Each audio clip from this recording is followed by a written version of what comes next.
Hello and welcome! Silrace here with Build Showcase.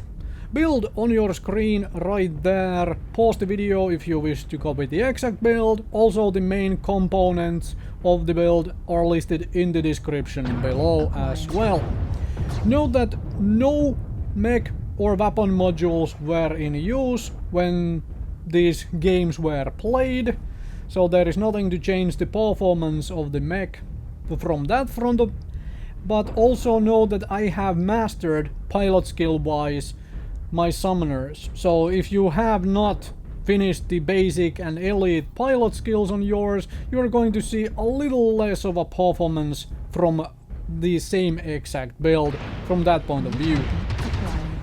Now, summoner to me is the iconic Mechwarrior / Battletech thing. To me, it is. For most people, the iconic Battletech thing is the Mad Cat / Timberwolf, whichever name you wish to use for it. For me, it has always been the summoner. It's this sort of a rugged old war machine. I really love it. So even if I compare it from effectiveness, from efficiency point of view, summoner isn't very good in the game. If I compare it to things like, for example, a Timberwolf. However, I still play the summoner a whole lot because I happen to enjoy it, and this is one of the most successful builds I have had for the summoner. There are a number of builds you can do on summoners and find success. I just happen to enjoy this one the most. A bunch of medium lasers with a clan Ultra AC10. So very fun. Also running face first into a Kodiak usually sees yourself being very rapidly dead. However, that Kodiak was more interested in running away because was getting shot at by multiple things. So I am doing the whole poke around a corner and shoot at things, and also run back because now I'm getting shot at a whole lot. So yeah, run back into cover, right? Or rather, limit the fire I can take to as few mechs as possible at one time. That's an important aspect of gameplay. Try and put yourself in such a situation that you can shoot at somebody and minimal amount of enemies can shoot back at you. Hopefully it's one-on-one trades, essentially. And better yet, hopefully it's not a trade at all. It's just you dealing damage to somebody else. But remember that all of the armor on your mech is useless if you don't, ever take any damage. So you have to take some damage for your teammates to really put that armor to some use, because every shot you absorb might be somebody else dying.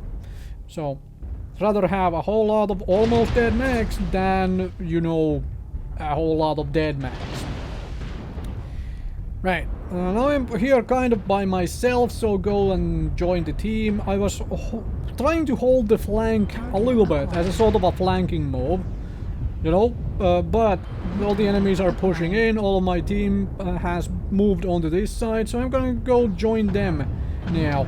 Because summoner is mobile, fast enough of a heavy to really do that sort of thing. You can feel like you're being left behind by your team a little bit, and you can still go and, run away and, exchange from flank to flank, from place to place. And now, well, Arctic Cheetah has a little hard to hit with autocannons, but anyways. And I believe that cannon shot went right between its legs. This is too many things shooting at me from the side. So let's hide a bit. And I know this guy is poking out of here. That's fine, but it's eaten a couple of its friends, so there's a little too many again.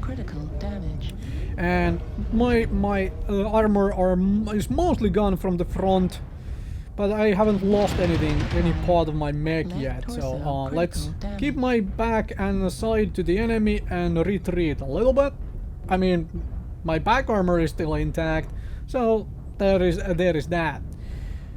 And then join up with the team for sure, because again, want to share the armor, want to get things done. I am trying to work myself a little bit into the flank, because to really get the most out of a clan UAC, you really need to be able to fire continuously at your enemies.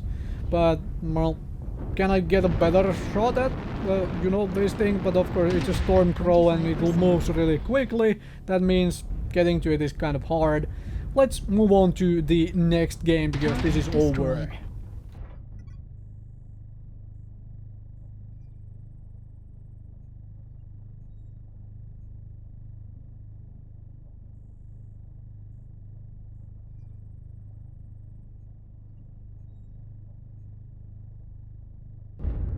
The second game I have for you here is on Grim Plexus. It's an entirely different map, so you get to see the build work its magic, do its thing on 2 different terrains and so forth. Now, I don't cherry pick the games with best results, for example the games with most damage or the games with where I get most kills and so forth for these videos. No, I pick games where I do about average. So you can see the about average results I do get with this particular build. Without the bells and whistles added. As in, I don't even have radar deprivation module. I've stripped all the modules to record this stuff, simply because I want to show the build as it is without the bells and whistles. If you have the bells and whistles, then of course you're going to get a little bit of a performance improvement on the exact same build. So good for you if you have them. Now, don't get too bored at the beginning of this particular match, right? Because I'm going to be watching this left flank here. My team mostly congregated on the other side, on the other flank, so I'm willing to sit around and watch this side to make sure we just don't get rushed from this side. So give a little bit of information for the team. This is essentially what I do. But you saw this already on the previous game, on the Caustic Valley map. Just how mobile the summoner actually is. You have jump jets, so you can traverse terrain fairly well, but it's also pretty damn fast, especially once you finish the elite pilot skills. So I can change the flank as needed here. And so I'm willing to hang around. I don't really have long-range firepower on this mech. It's sort of a more of a medium-range engagement build, this one. So I'll watch, I'll bide my time, I'll wait, and once it is needed, I'll swap the side to go with the rest of the team, because I have the mobility, the speed to change flank very quickly. My team is doing a long-range engagement there. I can't really do too much in a long-range engagement anyway. And since most of the team is there, I'm gonna hang around here. Okay, I see somebody moving there. Don't really have a shot. Let's not waste ammo. That sort of thing, right? I'll watch this particular flank for now. And, well, there was somebody behind me who just basically walked through me to get to position. I'll hang around. I'll watch, make sure nobody flanks the team. I realize this is not something most people want to do. They don't want to watch flank. How you play is obviously your own choice. This is how I play. I happen to think on these things and make sure that my team just doesn't get caught off guard. I'm willing to spend my time doing this. And of course, sometimes it pays off, sometimes it doesn't, and so forth. And now I suddenly have a whole lot of people here with me, which is kind of interesting. I don't know what they all were planning to do, but well, if I have backup, I am willing to push a little further, obviously. And if they all want to go a little farther, that's even better. Because we could do a nice flanking move instead of just sitting back there and keep firing, right? And here we go, right?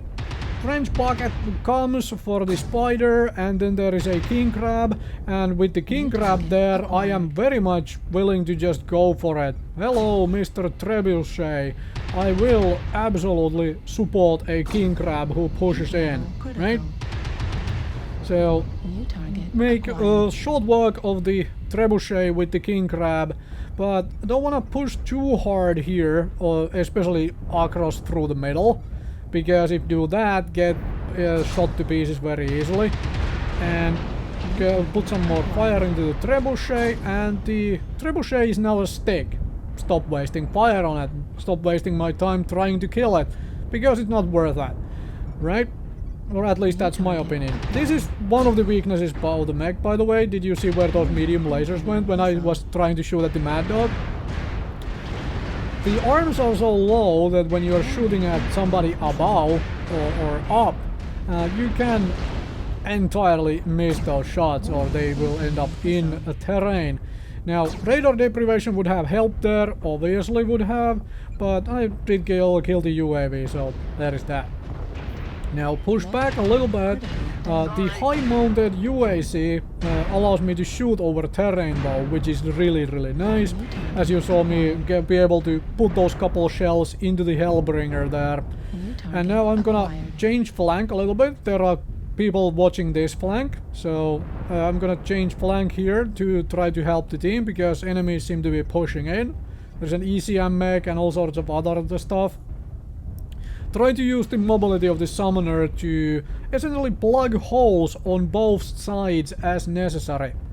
Right? So there is something there for me to fire at, and there is this thick, you know, trench bucket running around, which no reason to waste any of my time shooting at that thing, because it can't exactly do anything but eat shots. So yeah.